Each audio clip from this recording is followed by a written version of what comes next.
বেলুচিস্তানের দুঃখ নিপীড়ন আর স্বাধীনতার লড়াই নিয়ে আমি আগের অনেক ভিডিওতে কথা বলেছি, কিন্তু আজ তোমাদের শোনাবো এমন এক অধ্যায়ের কথা যা অনেকটাই আড়ালে চলে। ভারত কিভাবে বেলুচিস্তান নিয়ে গোপন একটি পরিকল্পনা চালিয়ে যাচ্ছে। 2016 সালের 15 আগস্ট ভারতের প্রধানমন্ত্রী নরেন্দ্র মোদী হঠাৎ করে তার স্বাধীনতা দিবসের ভাষণে বললেন, আমি বেলুচিস্তানের ভাই বোনদের অভিনন্দন জানাই। এই কথা আগুন লেগে যায় পাকিস্তানের রাজনীতিতে। অনেকেই বলতে থাকেন, মোদির মুখে এ কথা আসলেই কি হঠাৎ, নাকি এর পিছনে চলছে দীর্ঘমেয়াদী পরিকল্পনা কৌশল। এদিকে পাকিস্তান বারবার বলে ভারত বেলুচদের সহায়তা করছে। তারা 2016 থেকে এক ব্যক্তিকে ধরে, নাম কুলভূষণ যাদব। পাকিস্তানের দাবি সে ভারতের গুপ্তচর সংস্থা রয়ের কর্মকর্তা এবং সে বেলুচিস্তানে বিশৃঙ্খলা ছড়াতে এসেছিল।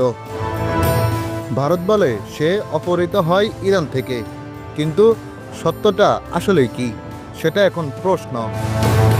বেলুচিস্তান পাকিস্তানের একটি প্রদেশ না, এটি পাকিস্তানের অর্থনীতির হৃৎপিণ্ড হয়ে উঠেছে চীন পাকিস্তান অর্থনৈতিক করিডোরের কারণে। এই রাস্তাগুলো দিয়ে চীন নিজেদের পণ্য সরাসরি আরব সাগরে আনতে পারে।